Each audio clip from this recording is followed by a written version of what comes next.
श्री स्वामी समर्थ सगळ्यांना। बघा उद्या आहे अक्षय तृतीया आणि 3.5 मुहूर्तापैकी एक मुहूर्त आहे। आणि बघा अक्षय तृतीयेला आपल्याला काय करायचे, अक्षय कलश स्थापना करायची आहे आणि ती मी तुम्हाला दाखवणार आहे। बघा आता अक्षय कलश स्थापना कशी आहे, काही जणांना माहिती आहे, काही जणांना माहिती नाही। ज्यांना माहिती आहे त्यांनी ते जे करत आहे ते खूप छान, जे नाही करत आहे तेही करा, कारण की ह्या पूजेने सगळं वाईट काही होणार नाही। कोणी म्हणेल आमच्याकडे याची प्रथा वगैरे नाही, तर बघा सेवा केल्याने काहीच वाया जात नाही। सेवाचा कधीही मेवाच मिळतो, म्हणजे की आपल्याला सेवा केल्याचं कधीही पुण्यच भेटणार आहे।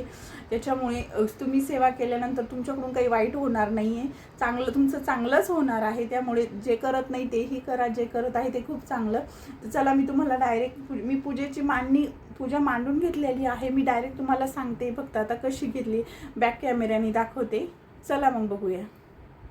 मी पूजा मांडणी केलेली आहे। चला मी तुम्हाला आता एकदा समजून सांगते कशी पूजा मांडणी करायची। तर बघा कलश इकडे घेते थोडासा। बघा इथे आपल्याला उद्या अक्षय तृतीया आहे आणि आता आपल्याला भगवान विष्णूची माता लक्ष्मीची सोबत पूजा करायची आहे। बघा इथे असा फोटो एक तुम्हाला हवा उद्या पूजेसाठी, एक अक्षय तृतीयेला। बघा माता लक्ष्मीचा आणि भगवान विष्णूंचा असा एक फोटो हवा आहे बघा। आणि नंतर अशा पद्धतीने बघा मी इथे गणपती बाप्पा घेतलेला आहे। इथे खाली जोड पानं ठेवलेलं, तुम्ही म्हणसाल हे छोटे पानं आहे, हे आपल्या जो घरी वेल आहे ना त्याचे पानं आहे, नागिनीचेच आहे, पण जो घरचा आहे ना त्याचे पानं आहे, छोटे छोटे अगदी।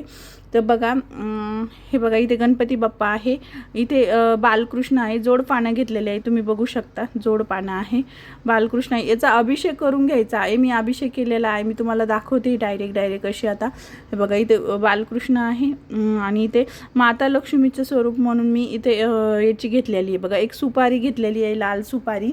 आता बघा इकडे दिवा लावून घेतलेला आहे, इकडे घंटा ठेवलेला आहे आणि आता इथे आपल्याला हा कलश घ्यायचा आहे बघा।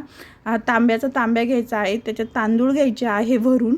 नंतर काय करायचं आहे बघा, ह्याच्यावरती मी कुंकाच्या लाल रेषा ओढून घेतलेलं आहे, स्वस्तिक पण काढलेलं आहे बघा। आता याच्यामध्ये काय करायचं आहे, आता साहित्य बघा, आपल्याला हे साहित्य लागणार आहे एवढं, हे मी तुम्हाला दाखवते बघा। टाकून घ्यायचं आहे बघा। ज्या वस्तू माता लक्ष्मीला खूप प्रिय आहे आपण त्या वस्तू या कलशामध्ये टाकू शकता। आता माझ्याकडे जेवढे अवेलेबल आहे तेवढ्या मी टाकत आहे, तुमच्याकडे यापेक्षाही जास्त असेल तर ते तुम्ही टाकू शकता। हळदी कुंकू टाकलं आहे आता। तर आता बघा याच्यामध्ये सर्वात पहिले आपल्याकडे कवडी बघा, तर ही जी कवडी आहे ना पिवळी आहे, तुमच्याकडे पांढरी पिवळी कुठलीही असली ती तुम्ही टाकायची। आणि ही टाकताना ओम श्री महालक्ष्मी नमः असं म्हणायचं आहे। हे पूर्ण टाकत असताना आपण हाच मंत्र म्हणायचा आहे, ओम श्री महालक्ष्मी नमः, ओम श्री महालक्ष्मी नमः। नंतर बघा हे हळकुंड टाकायचं आहे, आपल्याला लेकरवाळी हळकुंड घ्यायचा आहे, ओम श्री महालक्ष्मी नमः। नंतर काय करायचं आहे बघा, आपल्याला याच्यामध्ये नाणं टाकायचं आहे।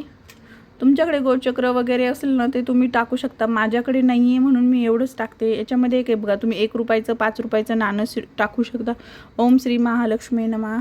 नंतर माझ्याकडे बघा याच्यामध्ये आपल्याला एक लवंग टाकायची आहे, हे बघा, ओम श्री महालक्ष्मी नमः। नंतर याच्यामध्ये एक माझ्याकडे बघा चांदीचा शिक्का आहे माता लक्ष्मीचा, हा मी याच्यामध्ये टाकणार आहे, याच्यामध्ये ठेवणार आहे, ओम श्री महालक्ष्मी नमः। नंतर तुमचं कुठलंही एक सोन्याचं नाणं टाकायचं आहे तुम्हाला, हे बघा हे मी माझं छोटं कानातलं आहे ते टाकते, ओम श्री महालक्ष्मी नमः। नंतर फुलं वगैरे टाकायची आहे, ओम श्री महालक्ष्मी नमः। अशा पद्धतीने ह्या कलशाची स्थापना करायची आहे बघा। नंतर धूप दीप अगरबत्ती वगैरे ओवाळून घ्यायची आहे, धूप दीप अगरबत्ती आपल्याला ओवाळून घ्यायचं आहे बघा। अशा पद्धतीने कंटिन्यू ओम श्री महालक्ष्मी नमः, ओम श्री महालक्ष्मी नमः म्हणायचं आहे। अशा पद्धतीने पूजा मांडणी केलेली आहे, बघू शकता तुम्ही।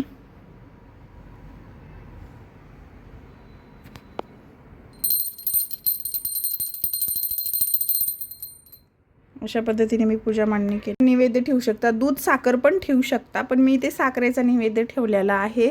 आणि अशा पद्धती बघा हा नैवेद्य ठेवलेला आहे साखरेचा इथे।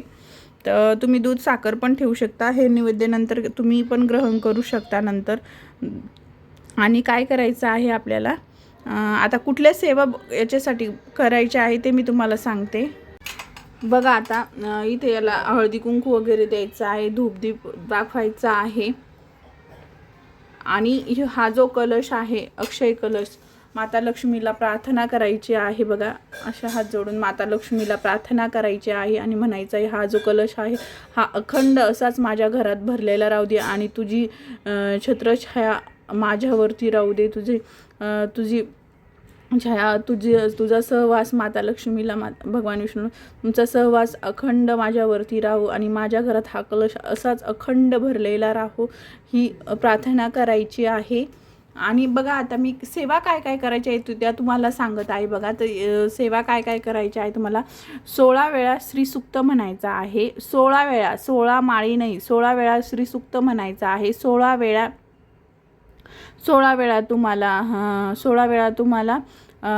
व्यंकटेश स्तोत्र म्हणायचं आहे. 16 वेळा तुम्हाला विष्णू गायत्री मंत्र, 16 वेळा तुम्हाला महालक्ष्मी गायत्री मंत्र, 16 वेळा तुम्हाला कुबेर मंत्र, 16 वेळा नऊ मंत्र आणि लक्ष्मी अष्टकम